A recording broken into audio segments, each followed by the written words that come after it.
Roan, welcome back to the podcast. It is so good to have you here. Oh, thanks. It's wonderful to be back. And we're getting to kick off the holiday season with you, which is one of our very favorite times of year because we're celebrating the release of The Lights on Knockbridge Lane.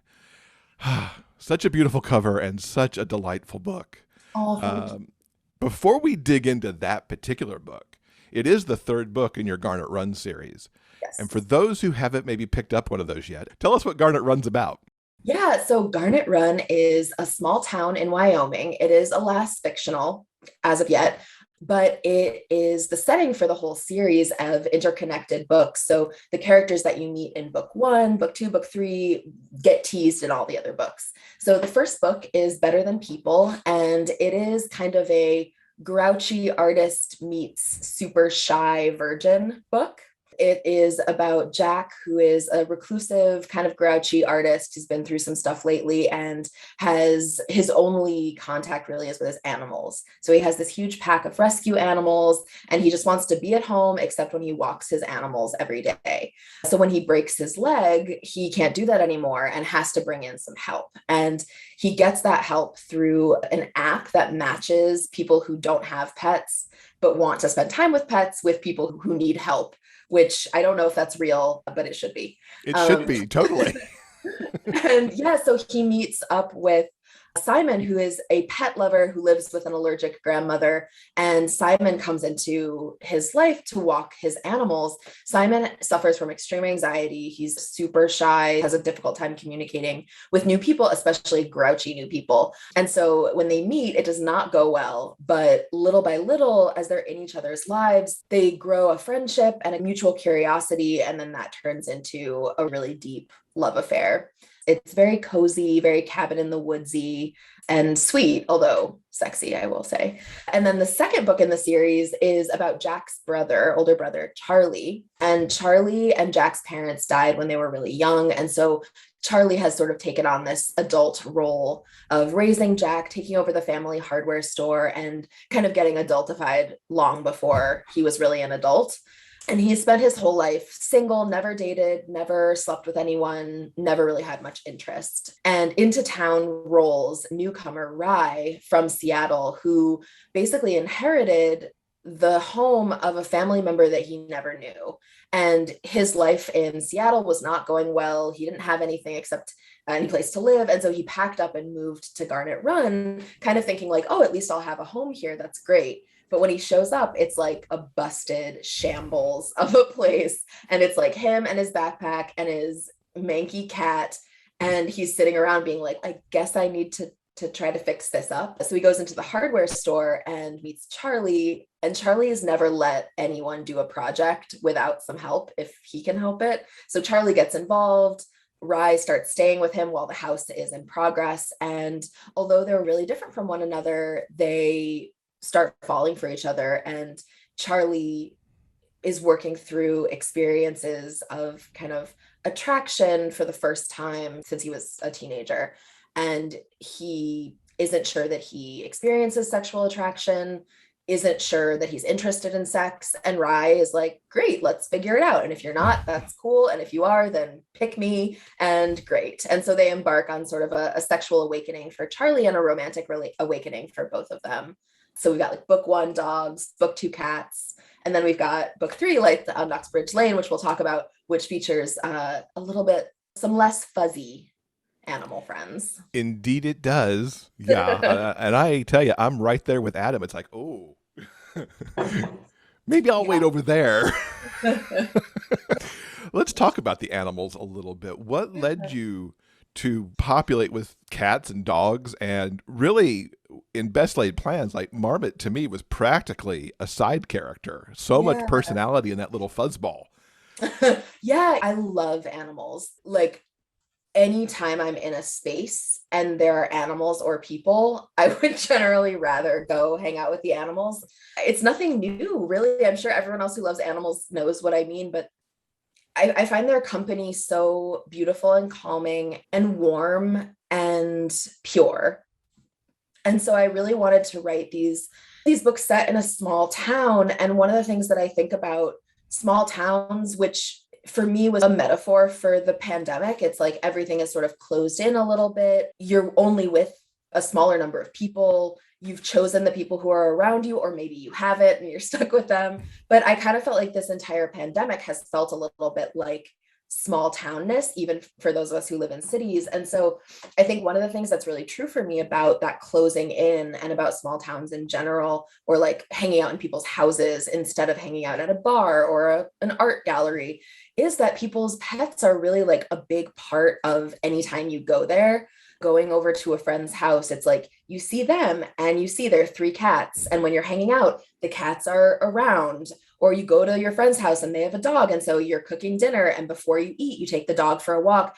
And there's this way that animals are really like a part of the daily workings of our lives that I really wanted to honor in these books. I love the animals in the books. I loved writing them. I loved giving them personalities because I really do think animals have such personalities. But I also really wanted to show like an animal can be a way for 2 people to connect as well. And I think we see this with kids sometimes in movies. It's like the couple that's not really working out, but their kid, it's like the parent trap. The kid brings them back together. And I kind of wanted to do that with animals too, is that like you can express love a little more easily for an animal maybe than for someone that you care for and don't know how to express that love. But you can show someone, hey, this is how I express love. So you'll recognize it if I ever act this way to you. So like if you show a character who's shy, taking an extra minute to stroke a dog's ears, and you know that they love that dog, then if they reach over and they push your hair behind your ear, you're familiar, like this is a gesture of love and caring. So yeah, I wanted to sort of show people being able to share that love with animals kind of as a segue into sharing that love for each other. And we'll definitely come back to animals a little bit here in a moment as we get into talking about the Christmas romance with Lights on Knockbridge Lane. So tell folks what they're in for with Adam and Wes's story. Yeah, so Adam and Wes, it is a single dad romance. It's the first time I've ever written a kid into a romance. So Adam is a native Garnet Runnian. He's from Garnet Run, and he has been living in Colorado with his husband.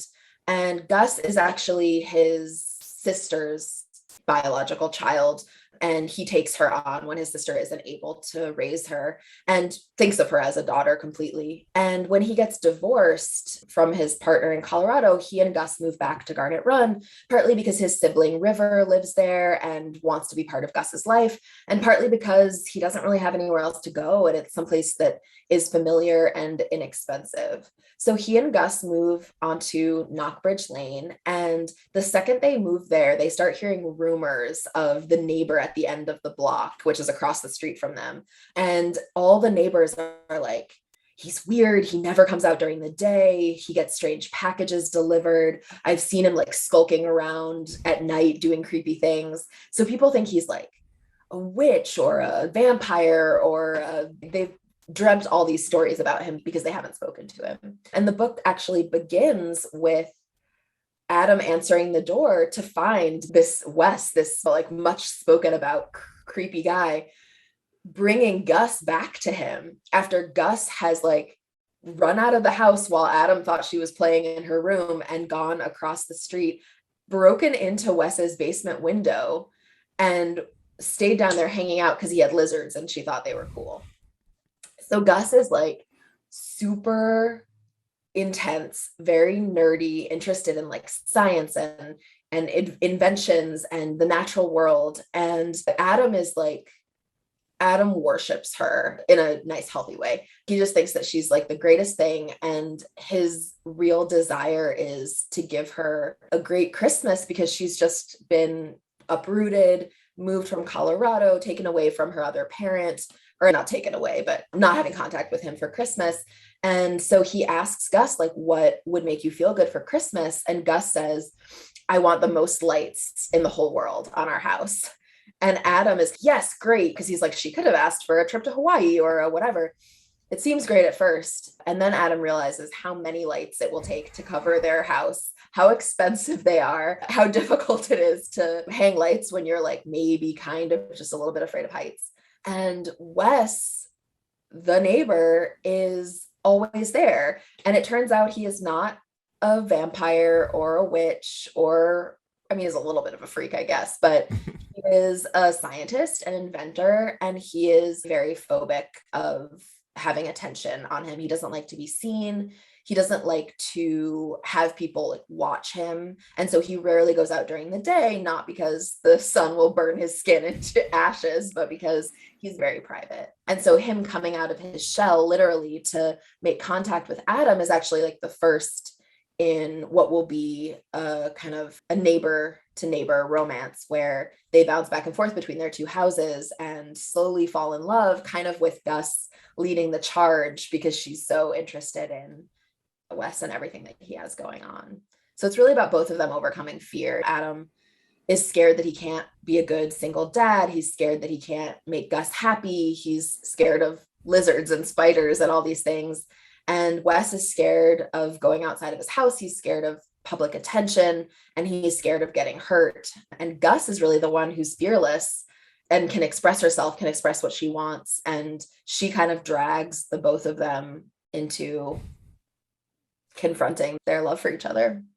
Yeah, it's really interesting, even from the very beginning of the book, how much Gus is like, okay, you adults do whatever. I want to go over here and do this, which kind of is enchanting to both of them and helps even draw them together because she's going to do whatever she wants to do, essentially. Yeah. Yeah. So I've never written a kid before. I have very little experience with kids. Never had them, don't want them, not interested in them generally as a like age category. But my sister and her wife had a kid 2 years ago. And I am like experiencing what it's like for the first time to have a kid in my family. And Omega, their kid, they're just delightful. And also I have like a 2 hour, like that's my capacity, is I have about 2 hours. And then I'm all right, great, gotta go be quiet and be with people who listen to me when I talk, but it's cool. But I think partly what I wanted to do was to pay a kind of homage to that level of unconscious, like the time when you can talk as a kid, but you haven't been beaten down yet by society's ideas of what you're supposed to do, to me is like this extremely precious thing where you are able to express what you want, what you like, what you don't want, what you don't like, who you don't like. And we get socialized out of those honest feelings and honest expressions pretty young. But I think it's something to strive for, actually. And I think most adult relationships, especially romances, or maybe just the way I write them, but the way I think of relationships is like, it's about actually trying to find your way back to that kind of true, deeply honest communication of desire. What do you want? What do you not want? Who do you want? Who do you not want? How do you want it? And I think I got interested in writing like a romance with a kid. And even though I'm really not that interested generally in real life children, because I wanted to write a kid character that was in that age of like still being in touch with her deep desires, interests, convictions, so that she could model that for two adults, neither of whom were in touch with those things for themselves. So Adam has spent most of his life taking care of other people, taking care of his family, taking care of his ex, now taking care of a child, and is like not in touch with his desires, his needs. And Wes has spent, I won't give anything away about Wes's backstory and why he doesn't like being seen, but Wes has spent his life kind of being at the whim of other people. And the only way that he was able to get what he wanted was to retreat and be totally self-isolated. And so neither of them have this tool of like communicating their desire, their needs, their preferences. And yet, like exactly like you said, I wanted them both to be enchanted enough with Gus that they could learn from her and learn that like, actually, like we get taught that it's rude, but saying, no, I don't like that. Yes, I want this. And I don't want to do that, are like, that's what we're all trying to get back to eventually. So yeah, so that was kind of why I wanted to write a book with a kid in it. And it does seem to be a little bit of the theme of the Garnet Run books, too, in that there's always these two people who, for various reasons throughout the 6 characters who find love here, that they don't know how to communicate anymore. They don't Yeah. even know how to tell themselves what they want. Yeah. Was that something you were looking to tell in these books, or did it just kind of turn out that way? Maybe a little bit of both. I was definitely interested in telling stories about characters who didn't have an easy time communicating for lots of different reasons. Simon in Better Than People because of his anxiety, Jack because he'd recently been hurt, Charlie because he never learned to, and Rye is actually a pretty good communicator, but he's never had the security and the safety to feel like he was able to do that. So yeah, I was really interested in looking at that. But I also think I started writing Better Than People as I was getting into a relationship. And it was really on my mind, I think, this idea of communication. And one of the things that I was actually just texting with my girlfriend before this, when we were talking about like how compatible our modes of communication are, and how both of us in the past have been told that our communication style wasn't good, which means we were clearly like in relationships where they weren't compatible, but how we actually are extremely compatible the way we communicate. And so I think like from the very beginning of our relationship, I was really thinking about like, what does it mean when like there are lots of barriers to communication, and sometimes those are barriers within ourselves, like we're not good at something, we never learned it, we have blocks or fears, but sometimes it's that you have a mode of communication that has simply not been honored by the other relationships you've been in. And I think Simon is a great example of this. Like his barriers are internal in that his anxiety is his own, but he's actually a great communicator. It's that the world has not been willing to receive his mode of communication. And there's a scene in that book where he and Jack are first trying to communicate, and they realize it's better for Simon to text because speaking is really hard for him. When he's very nervous, he stutters, he stammers. And then they go on to have a full conversation over text, which of course we all know is possible because we have conversations over text all the time. It's just that this was in person. And yeah, I was thinking a lot about communication because of this relationship. And so that sort of set the theme. And then as I was building out the series, I wanted to continue that, but it was also just very much on my mind naturally, I think.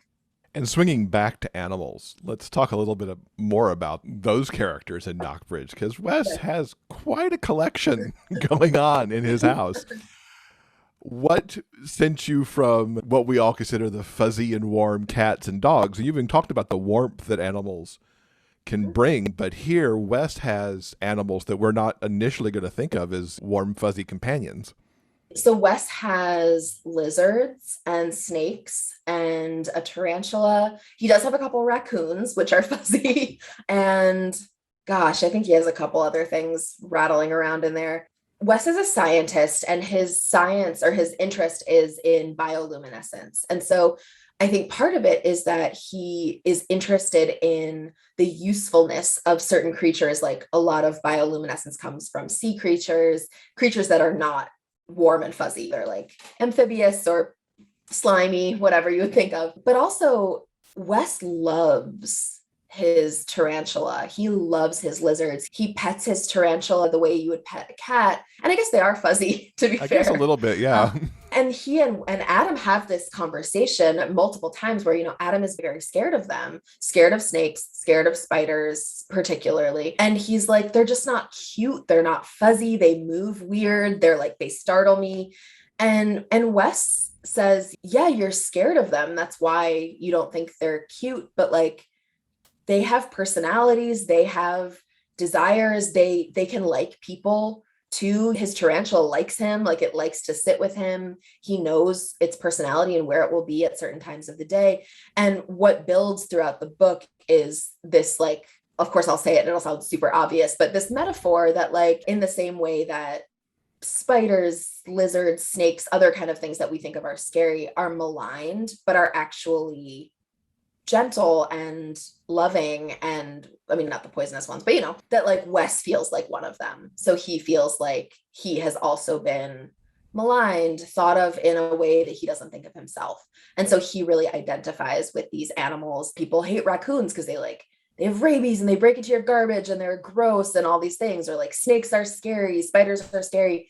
And he really honors them, I think, for what they are. And that is what he wishes, is that someone would honor him for what he is. And in the end, I think that's what Adam is able to give to him, is Adam sees him very clearly. Adam doesn't want him to be someone that he's not. He wants to love him for who he is. And I think that's such a romance theme, right? Where like the idea isn't to find a person who's perfect, it's to find the perfect relationship for you, like someone who looks at you and likes all the things about you that you are, and that you appreciate all the things about them that they are. And so I was interested in that, since one of the themes of the series has been animals. Like, what would it look like to write a book with someone whose pets of choice are not warm and fuzzy? And like, what would that say about them as a character? And Wes, I think, is like a super open-minded person, even though he has these limitations because of fear and his past experiences. He is interested in science and experiments and invention. He wants to learn new things. That's one of the ways I wanted to show his open-mindedness, was to show someone who could look at a snake and see a pet just as warm and fuzzy as a kitten. Was there extra research for you to deal with having these particular animals in a home? I feel like we all think, I know how to ride a dog, I know how to ride a cat, I know how they behave, but then you've got spiders and lizards and raccoons and yeah, I did do research because I used to be very scared of spiders. When I was first deciding that I wanted to write a book with a tarantula in it, I was like, okay, gird your loins. You're going to have to like Google things about them. And I imagined myself like holding my hand up to cover the picture as I was reading the Wikipedia article. But I actually like, the thing about fear that I think is so interesting is, so often it is just a thin layer of fear that stands between us and fascination. And I am fascinated by nature. I always have loved like learning about nature, learning about animals and creatures and plants. And I've always had this thought in my head that's like, it's too bad I'm so scared of spiders, because otherwise I'd be really into them. And it's such a funny thought to have, because of course fears are like out of our control to a certain degree, and certainly I'm not suggesting that people with phobias should just go and like Google pictures of spiders. But over the years I've worked really hard to kind of build up a tolerance to being able to see those pictures. now Light on Knockbridge Lane is a major milestone for gay romance because it's moving out of the Karina Adores line where the other two books have been, and it's actually part of Harlequin Special Edition, which is just incredible. Congratulations on that. Yeah. How did that come about? I'm glad you asked. It's really interesting because one of the things that I'm incredibly honored for this. So it's the first queer romance on page for a Harlequin series book. And I'm not like a Harlequin reader. I didn't grow up reading Harlequin. So I didn't actually know what that meant when I first signed the contract. So in case other people don't know what it means, the Harlequin series are like special editions, the suspense series, desire, like they have these names. They're series that a lot of people like subscribe to, so they get all the books in a series, which is different than Karina, which is an imprint of Harlequin. And Karina has been publishing lots and lots of queer romance. So this is different only because it's a lot of people who are signed on to get every book in a series. So they will receive this book even without choosing to purchase it themselves, if that makes sense, which I just didn't know that as a non-Harlequin reader. So first of all, I'm like extremely excited and honored to be the first book, but also I'm just glad it's happening. Every other big five has a romance imprint that's been publishing gay romance for years now. So Harlequin is really the last publisher standing that hadn't been doing it regularly. And so it's a huge milestone for them. The way it came about actually was very random. It's not as if I was tapped to do this at all. But the first two books were contracted with Karina, and my lovely editor, Carrie, sent the manuscript of Better Than People to the editor of Special Editions because she thought she would like it. And the editor of Special Editions, there was just like a miscommunication, thought that she was forwarding her a manuscript for publication, and was like, oh yeah, I love it, I want to buy it. And Carrie was like, oh no, sorry, we already bought it. Like Karina already got it, but I'll check with Roan and see if she wants to like extend the series. And so what happened was like a sheer miscommunication. And then the editor of Special Editions reaching out to me and saying, would you like to write the second two books, or like the third and fourth book in the series, and have them come out through Special Editions? And I said, I don't know what Special Editions is, but yes, sure. And I'm being perfectly candid because one of the things that I know a lot of people might take issue with is that this is a male romance book and I am not a man. And I think that there are people who will think that like the first person to publish a gay romance with special editions should have been a man. And I completely understand that way of thinking. And so I want to be like super transparent that this was not about being tapped to write the first anything. This was really about an editor falling in love with a book and it not being available and then wanting to extend a series. So I'm so glad that I get to participate in this, but it is nothing about me as a person or as a writer, honestly, that is making this happen. It's about the book that this editor wanted. And I believe very deeply in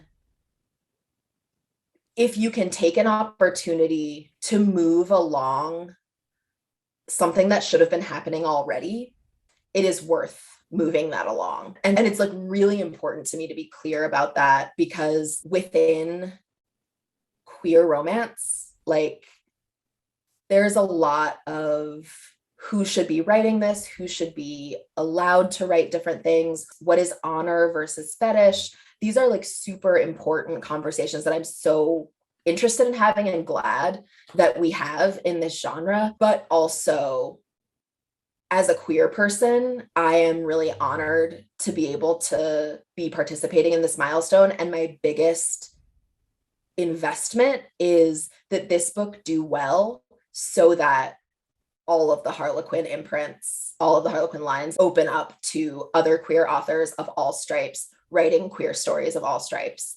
That's my number one goal. And I'm like really pushing this book for myself. I want it to do well. Of course, I want all my books to do well, but it's bigger than me. And I really want to make sure that every single queer author gets a chance to publish in Harlequin lines, because economically, they have the chance to make more money with Harlequin lines than some other publishers. It matters so much to me to be really transparent about like the economics and the politics and everything behind publishing, because there are things that I think a lot of times readers don't know about, don't necessarily want to know about. So fast forward if that's you. But I do think that like these things matter from a political standpoint and from an economic standpoint. And yeah, so I just want to be really clear about that. And I'm glad you asked. It's important on so many levels, not just for sure moving queer stories into the Harlequin series in the same way we've seen other types of diversification in the Harlequin series in the last few years. And it was a big deal when Karina, who had been publishing queer stories for a while, then made the entire queer imprint of Adores. It didn't mean that Karina stopped doing queer books. There's now both of those lines have that. So hopefully, yes, you're the first of now what will hopefully be many Harlequin lines to carry these. Exactly. And that's my hope. And the explosion of queer stories, trans stories, queer stories of color, trans stories of color, that is the priority. And I think that once there's one, there will be more. That's my hope anyway. And it's been a long time coming. Honestly, I didn't know that this would be the first one in the Harlequin lines when I contracted it. I was pretty surprised to hear it, but I kind of feel like it was about to happen, whoever it was going to be. I don't mean to sound ungrateful. I am really grateful that it is me, but I just think it's like, it's not about me. It's about the fact that this should be happening. It is happening. I'm glad it's happening. And my biggest hope is that now that it's happened once, it can happen a million more times. Mm-hmm. And it sounds like, if I heard you, it's going to happen at least one more time with you. Did I hear It's fourth true. Garnet Run book come out of your mouth there? Yes, it's true. It's true. There will be a fourth Garnet Run book. It is written and being edited, and it is a Halloween book, which makes me really happy because Halloween's my favorite holiday. Yeah, I will for sure be talking about Halloween in just a little bit too. And that one's going to be special edition also? It is, yeah. Nice. I can't wait to see Halloween in Garnet Run. And Garnet Run it's such a nice place. You mentioned that it was totally fictional. What went into creating this town for you? Maybe 4 years ago, I went on a trip with some dear friends to Wyoming. And we stayed in this cabin in like a very high elevation that I won't try to remember because I don't remember elevations, but it was harder to breathe and things, elevation. So it was beautiful, like protected land, forests, and these crystal clear lakes, and just absolutely beautiful animals like moose coming out of the forest in the morning, like that we could see from the window. It was amazing. I was totally captivated by the landscape of Wyoming. I'd never been there before. I haven't spent much time in like the Middle West area. And there was something about the place that just, I fell in love with it. And at first I was like, oh my God, I want to move here. And then I was like, okay, no, maybe I just want to fictionally move here and write a series set here. It's not based on a real town per se, but it is based on a real space, the real like nature and the vastness of space around places and natural like wildlife and everything like that was really my inspiration. And so then when it came time to create like a small town, I love small towns as settings. I think when I was writing it, I was thinking like, I want it to feel like Stars Hollow or something from the Gilmore Girls, where it's like, there's the person who owns this store and the person who owns that store, and maybe they're a little weird, but you just have to roll with their weirdness. And yeah, so that's kind of how I went about creating Garnet Run. And I loved the idea of this little gay Stars Hollow in Wyoming. Is there a scene within Knockbridge that really kind of stands out as your favorite? There are so many. Okay, there's a scene where I don't think this gives anything away. There's a scene where Adam takes Gus sledding with Charlie and Rye from Best Laid Plans and Jack and Simon from Better Than People. And they all go sledding down the hill behind Matheson's Hardware. And it's such a joyful, playful scene. It's like not central to the plot. It's not like part of the romance necessarily, but it's this scene where Adam experiences the profound joy of watching his daughter and his friends interact and like feeling celebratory of life. And I'm such a sucker for like, I don't know, small pleasures, I guess. Like I love pausing in a moment that feels amazing or fun or exciting and being like, oh my God, I'm so happy right now. It's one of the things that like brings me great joy when I can write those little scenes and fit them into books because they're so important to me, like as part of my life. So I think it's just this like beautiful, snowy sledding time where everyone's happy and Gus is like in her element having all these grown-ups to play with because she really likes playing with grown-ups. She does, doesn't she? Yeah, and I really identify with this because when I was a kid, I was like, I didn't want to play with all the kids. I just wanted to know what all the grown-ups were doing. And of course, since we're talking about a Christmas romance, I have to ask, what are some of your favorite holiday traditions? Oh my gosh. Okay, so I am Jewish and I was raised Jewish, and I have this conviction that is totally unscientific but has been borne out by like many of my friends who are Jewish, that there's this particular love of Christmas that some Jewish people have because we have no negative associations with it. So like if you grow up and you celebrate Christmas, every Christmas you have like the freight of like family drama, or you didn't get the presents you wanted, or maybe like there was a fight and it ruined Christmas, or it was stressful or whatever. And I feel like if you're Jewish, you never celebrated it. So you don't have any of the negative associations. You can just create this like fantasy of a holiday that is just fun and lights and decorations, etc. So I'm pretty like not at all religious. I don't really care about getting presents that much, but I love a cozy mood. It's my absolute favorite thing in the whole world.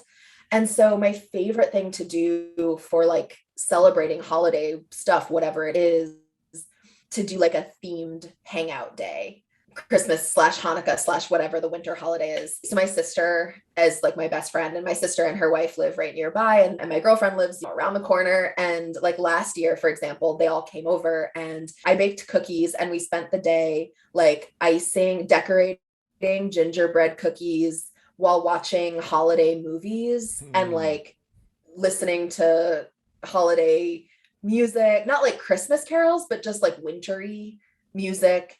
And we ate food and snacks and like had these movies on in the background. And we turned the air conditioning on so that we could wear big, heavy sweaters because it wasn't actually that cold in Philly last winter. So we like, or maybe I just turned the heat off, whatever it was. But so like we could purposely bundle up and feel really cozy. And it's like the nerdiest thing, but I just like, I want a day of coziness.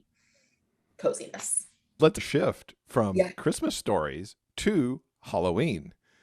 You've got an Audible original called Strange Company, billed Yeah. as a queer horror collection that blends music and prose to bring its haunted words to life. Tell us about these creepy tales. Yeah, I am so thrilled about Strange Company. Has been like a real passion project for me. I'm a huge horror fan and I have been for a long time. And I think that there are people who think that romance and horror are sort of like strangely opposite, but to me, they're very related. And I know there are lots of people in Romancelandia who are also horror fans. So it was really exciting to me. A couple of the stories that are in the collection I had written years ago for anthologies that I was a part of, but then the others are new. And I love the short story as a format. It's something that I haven't gotten to do that much of in romance because there's not really a market for it, but I love short stories. I think they're amazing. And I love horror. And I think the short story is a great form for the genre of horror. And so it's 6 stories. Timmy Meskers did the music, and that's my girlfriend. She's amazing. She's an amazing musician. And we dreamed up this project together. It started as like one day me being like, hey, I have these horror stories and I don't know what to do with them. I kind of want to do like an anthology, but I don't know. Would you ever want to do like collaborate where you wrote some music and blah, blah, blah. And it started out just as like, maybe this will be cool.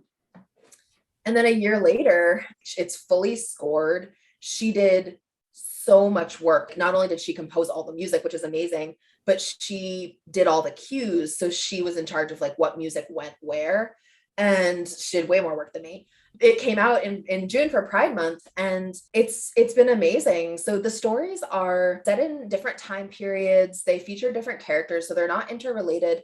But the themes, I think, are like they have some themes that carry through, themes about not being able to trust like what is reality and what is inside your own head, themes about what is the line between the normal world and like the supernatural world that might lurk just outside what we can see, and themes about like love and desire and where they edge up against obsession and horror. And those are all things that I'm super fascinated by, obviously. It was an amazing collaboration, so fun. And also, like, we were both just really gratified that Audible got behind it and promoted it for Pride Month. And hopefully we'll get to do more in that vein, more horror. I would love to do more horror. I would love to do more things where the music and the story work together, because the way we designed it, like some of it was I would write the story and send it to Timmy and she would compose the music, but it also, we did it the other way around too. Like she had a piece that she had written and titled that she sent to me and was like, this piece is called Magic Lantern, do something with it. And I wrote the story Magic Lantern based on this piece that she'd composed. And it was a really cool, I think as a writer, often you start with a blank page and no parameters. And it was really cool to have some parameters of take this and write something based off it. It's just like a different way of thinking, a different way of being creative. And I loved it. Do you have a favorite creepy moment from the collection that people should listen out for? Okay, I have 2. I think in the story Company, there is a moment in a bathroom that I don't want to give it away, but yeah, there's a moment in a bathroom where one character suddenly appears to another that is creepy and I really appreciate. And then in the story Rose Window, there are several moments where the 2 main characters have conflicts. And I think that the narrator just did an amazing job expressing the sort of chillingness that can happen in interpersonal fights when one person is perhaps not fully in touch with reality. Okay, so people can listen out for those. So we've teased a little bit about what's coming next. You're maybe working on some more audio projects. We know there's Garnet Run 4 out there for next Halloween. Anything else you could tease us about what's coming soon?